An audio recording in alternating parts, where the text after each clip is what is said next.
everything, including my Bibles. I said, God, I don't think you exist. You are no God. If this is what I should get as a reward of working and serving you for 11 years, I think I'd better die. I cannot. So after a lot of consideration, I now said, okay. I decided within myself to move to Eburi Mountains, to go and just stay. Not that I was not going to pray, because I have lost confidence in God. I cannot pray to God. What kind of God is that? I just wanted to go and stay there. But unfortunately, things changed. When I got to the mountain, the first day, second day, I was still strong. The third day, I was weak. I could not control myself. I fell into a trance or a dream or whatever. I had a dream, and in that dream, I had so many things, it's a long dream, And after the dream, I slept again the following day. The dream started again. The third day, the dream started again. In fact, I knew that there was God. But I was so weak the fourth day, I could not talk. In fact, on the fifth day, I passed out. It was on the sixth, seventh day morning that I realized where I was. The kind of strength that entered me, I looked at myself, I managed myself, and I was walking. I almost rolled from the mountain top. When I came down, one of the mountains, uninhabited mountains, the people don't stay there. In Eburi, I rolled down, I came down, I managed myself, I came out, I met a taxi man. I was having money in my pocket, a lot of money.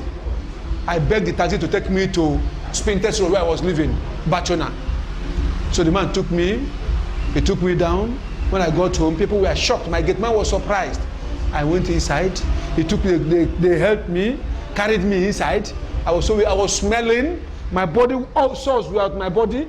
My body was bringing out water, different part of my body. I got home, I took a shower. And when I went through the dream I had, that was where God told me that he was God. God showed me he was God.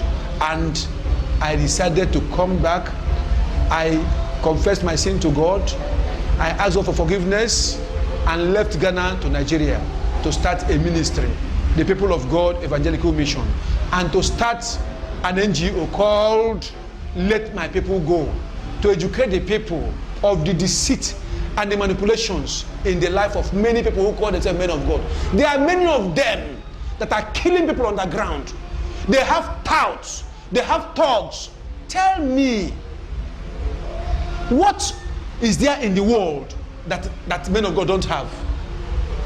The politicians, they have thugs, they have hit squad. Men of God, they have hit squads too. They have thugs too.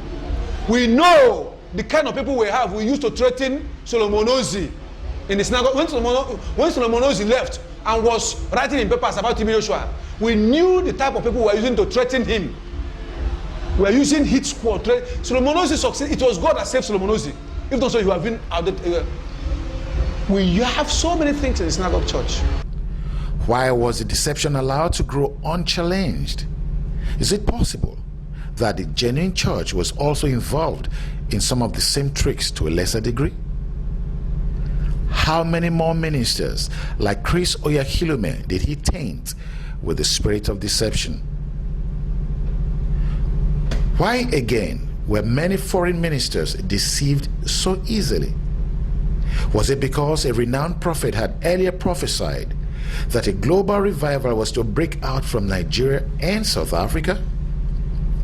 The rise of this Antichrist was definitely fertilized by the absence of biblical standards in the Nigerian church. The individual stories of these former disciples present a ray of hope for the true church. Not many would have the courage to confront the Antichrist the way they have done. They remained unmoved despite the death threats that they faced, trusting their lives in the hand of the Almighty God. I know thy works, and thy labor, and thy patience, and how thou canst not bear them which are evil. And thou hast tried them which say they are apostles, and are not, and hast found them liars. Whatever you have heard or watched on this documentary, is just a tip of the iceberg. Watch out for part 2. The mark of the beast. 1 John 2:18 says, "Little children, it is the last time. And as you have heard that Antichrist shall come, even now are there many Antichrists, whereby we know that it is the last time."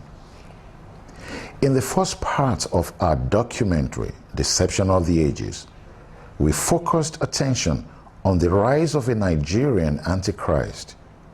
In this second part, The Mark of the Beast, we will be taking a closer look at the machinery of deception and the biblical warnings that were ignored in Nigeria.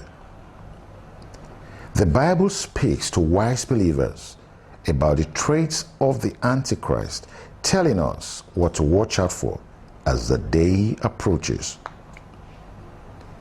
Revelations 13:16-18. "And he causeth all, both small and great, rich and poor, free and bond, to receive a mark in their right hand and in their foreheads, and that no man might buy or sell, save he that hath the mark, or the name of the beast, or the number of his name. Here is wisdom. Let him that hath understanding count the number of the beast, for it is the number of a man, and his number is 666. The number of the beast may not work in the less educated parts of the world, but his blasphemous name and his mark will communicate to even the unlearned.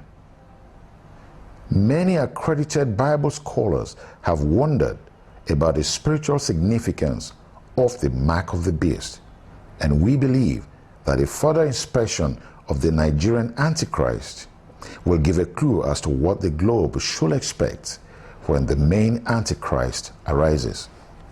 In the early days, Fatai Balogun, also known as T.B. Joshua, will give each of his victims several occult totems to help their prayer life. This often included a picture of himself and a special marking on a piece of paper.